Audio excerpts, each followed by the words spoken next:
Почитувани гледачи на Автомагазин, срдечно добре дојде во новото издание. Мене ми представува големо задоволство и чест што можам оваа емисија да ја најавам од светилиштето на автомобилскиот спорт. Тоа е Нурбургринг, поточно Нордшлајфе. Патека долга нешто повеќе од 20 километри, а на неа ќе ги возам John Cooper Works, најсилното издание на Мини и се разбира новата BMW M5 која ни доаѓа со 600 конски сили. Да не должиме многу на самиот почеток. Овие возбудувања од Нурбургринг ќе ги видите во вториот дел од емисијата, а сега погледнете ги флешвестите.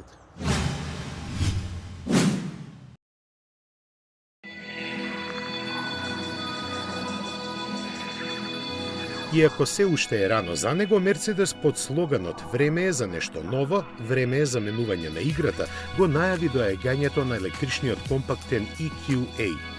Во краткото и динамично видео може да се забележат неколку промени во однос на концептот представен лани, кои покажуваат дека овој модел е чекор поблиску до сериското производство.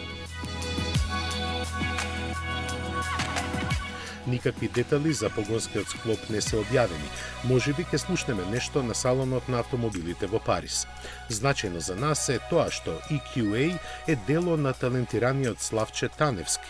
Мерцедес планира до 2022 година да лансира 10 електрични возила.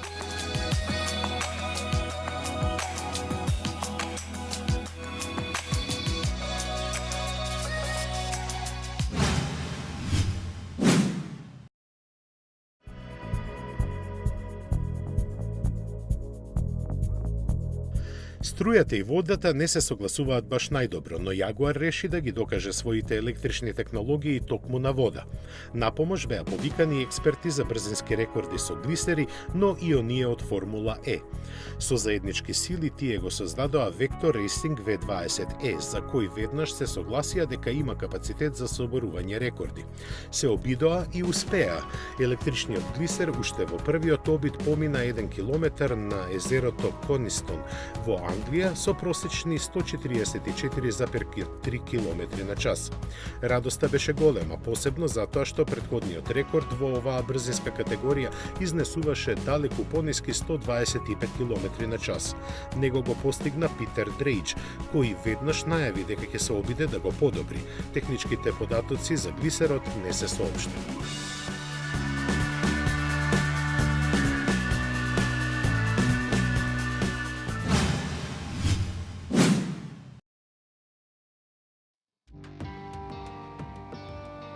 Volkswagen уште ги влече опашките од Дизелгейт аферата. Заради скандалот со лажирањето на тестовите доби уште една казна.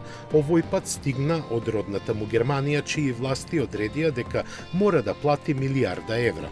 Ова е една од најголемите казни било кога изречени на некоја германска компанија, но Volkswagen нема да се жали. Место тоа известија дека ја прифаќаат одговорноста за кризата со дизел возилата, надевајќи се дека со ова таа конечно ќе биде надмината. Во образложението на властите се најавува дека кај Volkswagen се забележени пропусти во оделението што развива мотори и менувачи и недостатокот на соодветна контрола на неговата работа. Заради тоа, од 2007 до 2015 година биле продадени 10,7 милиони возила со недопуштена софтверска функција. Дизелгейт аферата досега го чинеше Volkswagen повеќе од 25 милиарди евра.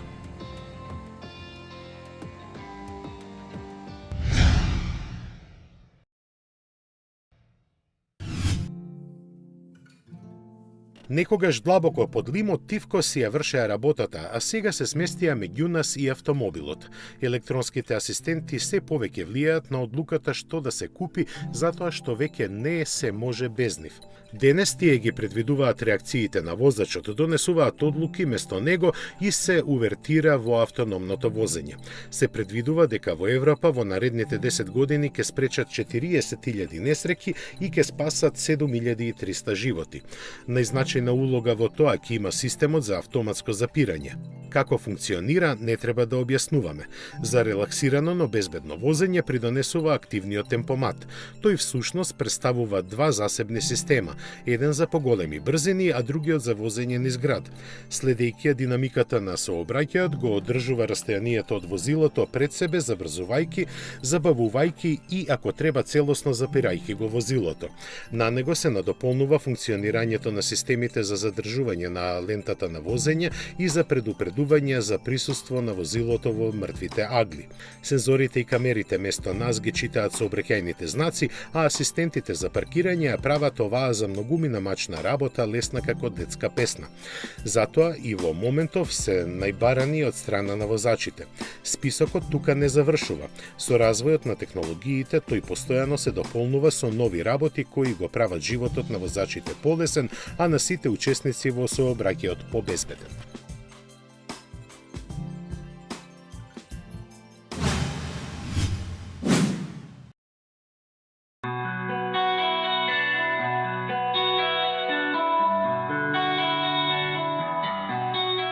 Кога врелите купеа се во прашање, разумот не секогаш надвладува, барем некај купувачите. Сепак инженерите што ги создаваат мора да имаат чист памет и јасна визија. Но понекогаш ни тоа не е доволно, заради што на пазарот постојат и вакви модели. Или пократко кажано, на оние на кои Мустанг не им е доволно моќен, Форд ги нуди неговите Шелби изведби. GT350 е најслабата од нив, што воопшто не значи дека е слаба. Има 5,2-литарски V8 мотор со 526 коњски сили. За нивно подобро искористување за новата моделска година доби унапредено ослонување и нови пошироки пневматици. Менувачот остана 6 степен мануелен, а електронските системи се ново калибрирани. Измените во изгледот се минимални, пред се заради ревидираната аеродинамика. Внатре се додадени електрично подесливи спортски седишта, двозонски клима уред и неколку трендовски системи. Малата кобра на Шелби, како што ја нарекуваат, беше и остана легенда на американските патишта. Заедно со посилната GT500 верзија има голем удел во креирањето на пргавиот имидж на Мустанг. Прецизниот баланс меѓу тркачките перформанси и секојдневната употребливост тешко е достапен за конкурентите, што им дава уникатно место на предизвикувачкиот американски пазар. Карактеристика им е и тоа што никаде на себе ги немаат ознаките ниту на Форд, ниту на Мустанг. Се среќава само кобрата на Шелби. Во согласно со сето ова се и цените кои стартуваат од скоро $60,000.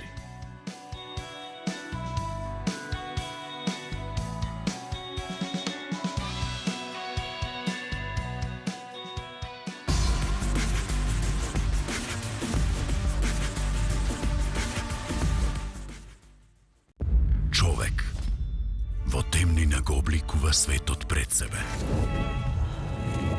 Студ претворен во топлина, горчина во сладко. Создавање нешто од ништо. Едноставна убавина претворена во нескротлив ѕвер. И токму во оваа спротивност лежи безпрекорниот вкус. Mercedes-Benz, the best or nothing. Say hello to the Peugeot 208 with active city brake, if you need it, and a reversing camera. What are you doing? Sebastian, supposed to look at the reversing camera. Forget it. No, don't even bother showing them the park assist. Not so easy after all, is it? Everyone needs a hand in the city.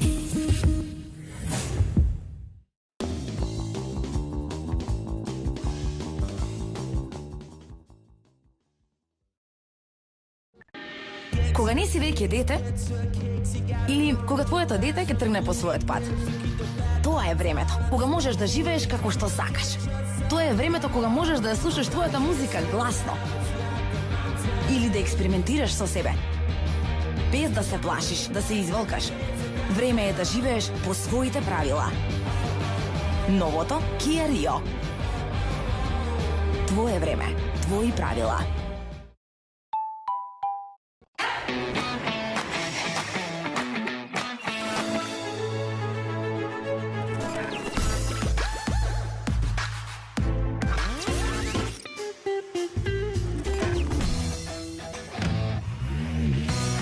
едноставно до нов автомобил. Со Шпарка се лизинг.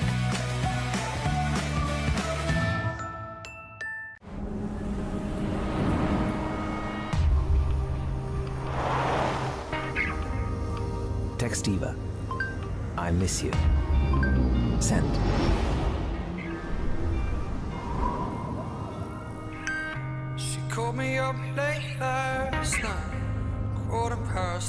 Ви ја представуваме целосно новата Ford Fiesta. Веќе од 109 евра месечна рата.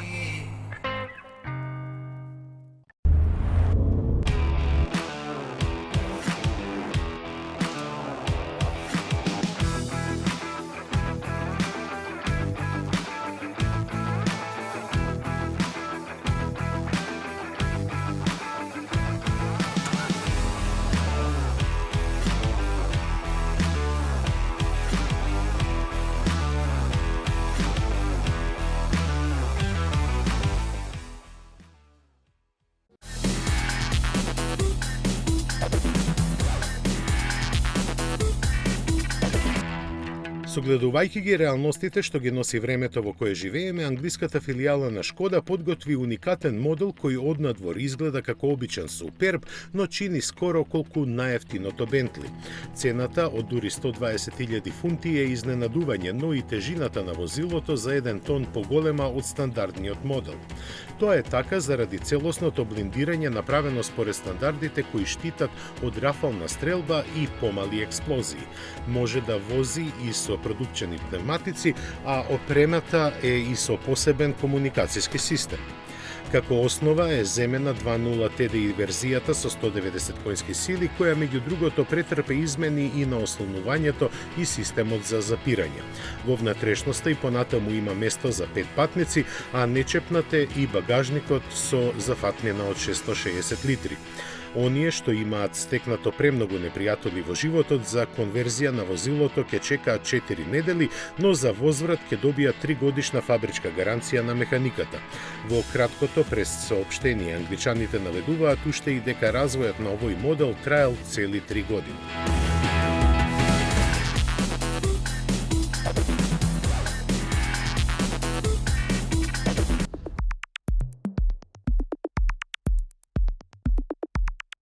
Мерседес реши да електрифицира и работничката класа.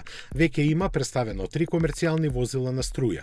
Понудата ја предводи Вито, чија продажба веќе е започната по цена од 40.000 евра.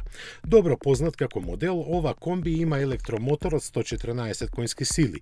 Од Мерседес тврдат дека потполно оптоварен со 1073 кг може да помине најмалку 100 км во градски услови на возење.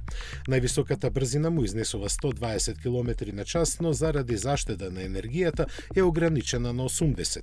Достапен е со 2 меѓуоскини растојанија и товарен простор од максимални 6,6 кубни метри. Вкупната дозволена тежина е декларирана на 3200 кг и може да се управува со возачка категорија Б. Овој модел е само почетна точка во програмата за електрификација на комерцијалната гама, со која е предвидено наредната година да биде понуден и Спринтер. Електропогонот е исто како и кај Вито, со таа разлика што ќе може да се добие со 2 пакета батерии. Помалиот располага со капацитет од 41 кВт и обезбедува автономија од 115 км, додека поголемиот има 55 кВт, доволни за поминување 150 км. За нивно полнење се потребни 6 до 8 часа, односно 45 минути на брз полнач до 80% од капацитетот. Заради тежината на батериите, Спринтер во првиот случај има носивост од 1040, а во вториот 900 кг. Овој модел, кој ќе се нуди како фургон со висок покрив, располага и со бројни системи за асистенција на возачот. За оние што бараат повеќе, Мерседес го подготви електричниот Актрос, чии први тест примероци веќе се испорачани на одбрана група клиенти. Направени се вкупно 10 возила со 2 и 3 оски и различни надградби, чие тестирање во реални услови ќе трае до 2020-та. Искуствата од тоа ќе бидат искористени за сериското производство, чиј почеток е планиран за 1 година подоцна. За погон се користат нископодните портални оски кои се вградуваат во хибридите и автобусите со горивни келии. Во нив се интегрирани два електромотора со моќност од по 170 конски сили, а двата сета батерии со вкупен капацитет од 240 киловат-часа обезбедуваат автономија од околу 200 километри. Мерцедес го подготвува и електричниот Цитан, чиј термин за пазарно лансирање не е познат. Во развој на целокупната електрична комерцијална гама германците ќе вложат половина милијарда евра.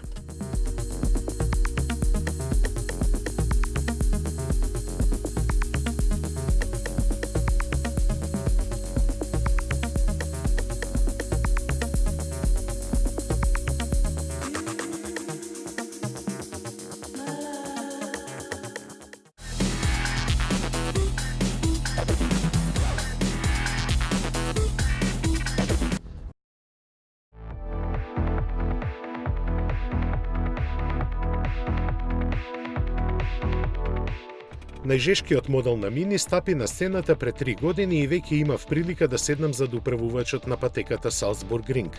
Сепак да се вози овој автомобил со спортски амбиции на Нордшлайф е искуство кое представува вистинска посластица. Малите димензии, краткото меѓуоскино растојание и турбобензинскиот мотор од 245 коњи ветуваат адреналински предизвик вреден за паметење. Мини Џон Купер Воркс е автомобил наметнет за забава и покажување на статусот. Па кога е статусот во прашање, тогаш треба да се потврди на патеката која има статус на храм меѓу патеките. Со своите 73 свиоци, 33 леви и 43 десни, Нордшлайфа е долга 21 км и бележи висинска разлика од 300 метри.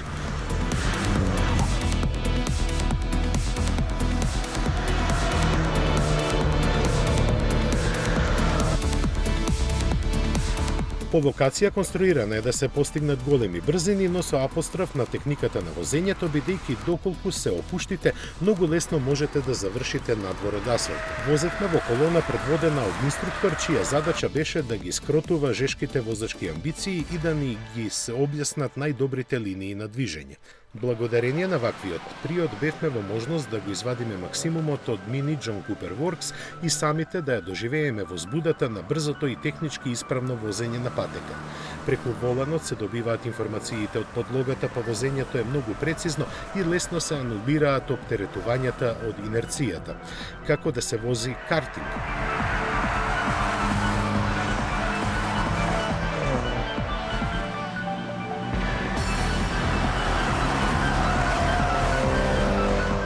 За жал, денот на патеката помина многу бргу. Впечатоците ќе останат уште долго, а извозените 30 на кругови во кучешки услови покажаа и докажаа дека Мини Џон Купер Воркс не е само статусен символ.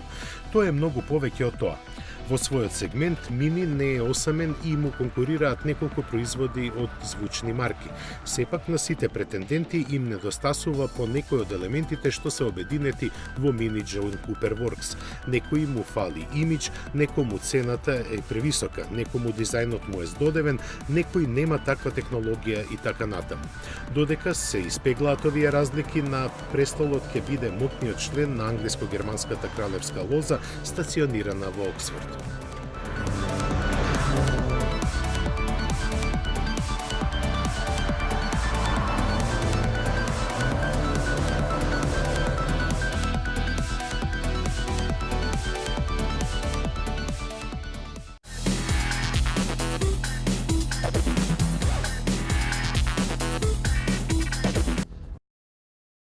Време е да се вратиме на Нурбургринг и тоа со вистинското возило. BMW серија 5 во М издание, или како што некои ја нарекуваат најсилната буква на светот.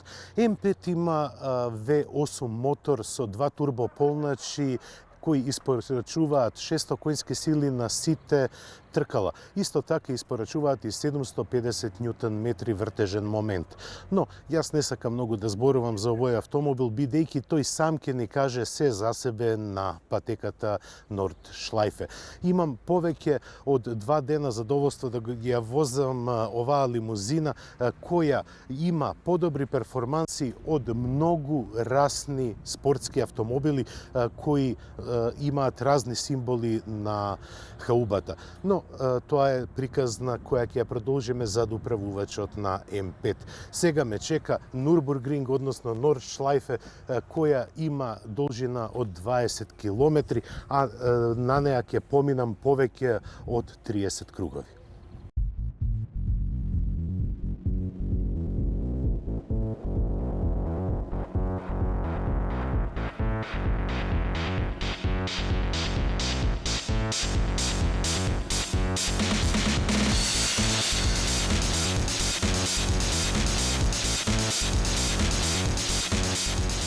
Едеме зад управувачот на BMW M5 и спремен сум да излезам на легендарната Нордшлайфе. Денеска цел ден имавме време да ги студираме опасните, но и брзите места на оваа патека, а сега ќе може да возиме и цели кругови. Нордшлайфе има должина од 21 километар. 3, 2, 1 and go. И еве, добив знак дека треба веќе да возам онака како што треба. На самиот почеток реков дека Нордшлайфе има должина од 21 километар и самиот почеток е многу брз. Веќе се наоѓаме на 190 километри на час и влегуваме во еден сплет на свиоци кои се благи шикани и можеме побрзо да ги поминеме, но сепак не подготвуваат за влезот во прва посериозна кривина. Како што реков, Нордшлайфе има 21 километар должина и за оваа должина и со овој автомобил би требале да поминеме за 10 минути, ако не и пократко. Инаку BMW M5 е вистински диамант на техниката. Располага со 600 коњски сили, 750 Нм кои се префрлуваат на сите тркала. Се разбира дека има и двоен турбо, односно два турбо полначи. Па, меѓу забрзувањата се извонредни. Дури може да се спореди и со скапи и помали спортски автомобили, како што е, например, Ferrari 488 GTD, кој има скоро идентично меѓу забрзување како M5, односно од 0 до 200 км на час за 11,3 секунди. На Нордшлайфе забрзувањата се можни и BMW M5 ви пружа едно супер задоволство зад управувачот. Ова е луксузна лимузина која не е лишена од ниту една луксузна работа. Дури има и премногу луксус, ама спортските карактеристики се во прв план. И веќе од 210 км на час ги намалуваме на 100, бидејќи имаме тешка и долга кривина.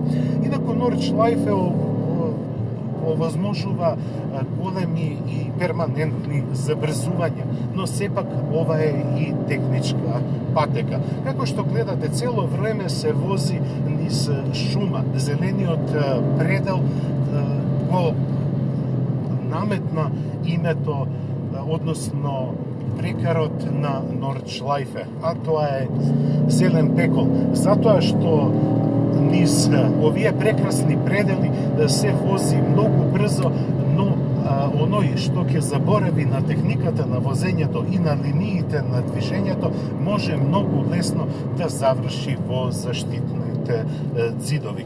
Тоа не го посекуваме на никого. Токму погонот на 4 тркала на BMW M5 е направен за да ве задржи на асфалтот. И тоа во најдобро можно сценарио. Да ги пренесе тракцијата и управувањето таму кај што треба. Меѓу забрзувањата се навистина извонредни, се чувствувам како да управувам ракета. Ракета која може да ви ги овозможи сите уживања кои може да се посакаат зад управувачот на еден автомобил. Оваа луксузна лимузина се трансформира од автомобил за лежерно возење во автомобил со кого можете да се надпреварувате, и тоа без никакви проблеми со Поршеа или, да кажеме, некои Ламборгинија.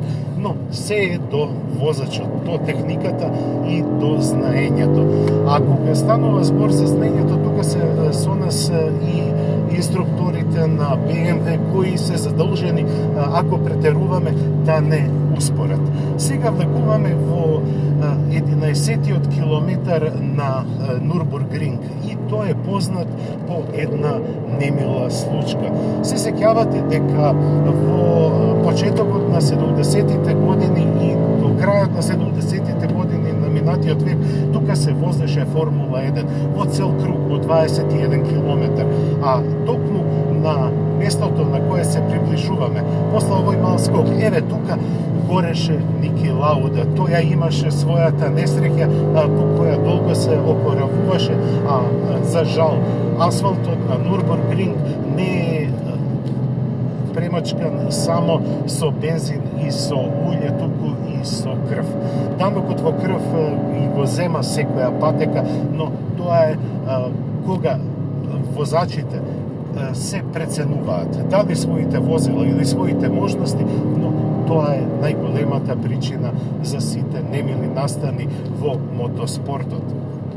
И сега доаѓаме до 13-тиот километар, кој е многу интересен, бидејќи има еден сплет на свиоци кои ве подготвуваат за следните 2 километра. А тоа е дека цело време ќе се вози на горнина. Но пред да ви ја објаснам на горнината, морам да ве подсетам дека сега влеговме во така наречениот карусел, накривен дел од патеката кој ви овозможува да влезете нешто побрзо, но и ве подготвува за следниот сплет на свијаци. Инаку Нурбургринг е патека која има нивелација од 300 метри надморска височина, што е една од најголемите во светот на патеките за тркање. И сега доаѓаме до местото каде што треба да се употреби поголема техника на управување. Тоа е од 15-тиот километар на оваа патека. Бидејќи тука има и места кои не се добро прегледни, односно не знаете што има зад патеката, бидејќи не се гледа каде води таа пат, тогаш е најдобро да се поставите низ средината на патеката, за да не завршите таму кај што не треба. Инаку, сопирачките многу добро ја контролираат тежината, односно балансот на М5, но морам да признаам дека балансот е извонреден и дека ова што се слуша, шкрипењето, тоа е само од пневматиците, а не од сопирачките. Како што реков, BMW M5 е извонреден автомобил. Кога го купувате, не го купувате всушност два автомобила. Едниот е луксузна лимузина, а другиот е безкомпромисна тркачка машина, кој и покрај големите брзини и меѓузабрзувања ви овозможува да уживате дури и на тркачка патека во луксузот и комфорот, во седењето, па и во целото уредување околу вас.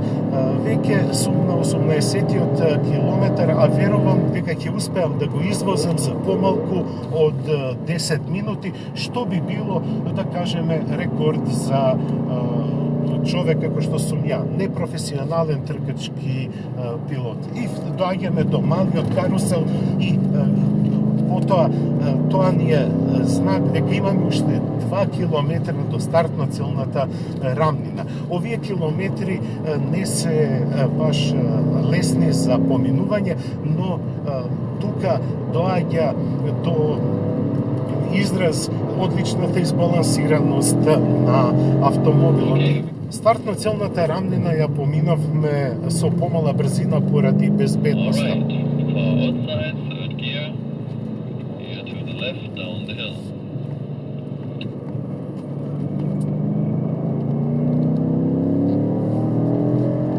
2 kilometer sign, slow down a little and to the right.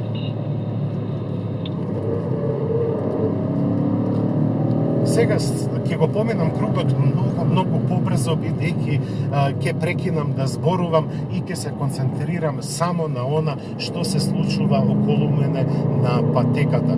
Јас ве поздравувам, почитувани гледачи. Мислам дека ви се допадна она што успеавме да го снимиме за вас на светилиштето на мотоспортот на Нордшлайфе. Јас срдечно ве поздравувам од зелениот пекол и ви најавувам дека во следното издание на Автомагазин ќе имаме исто така интересни содржини.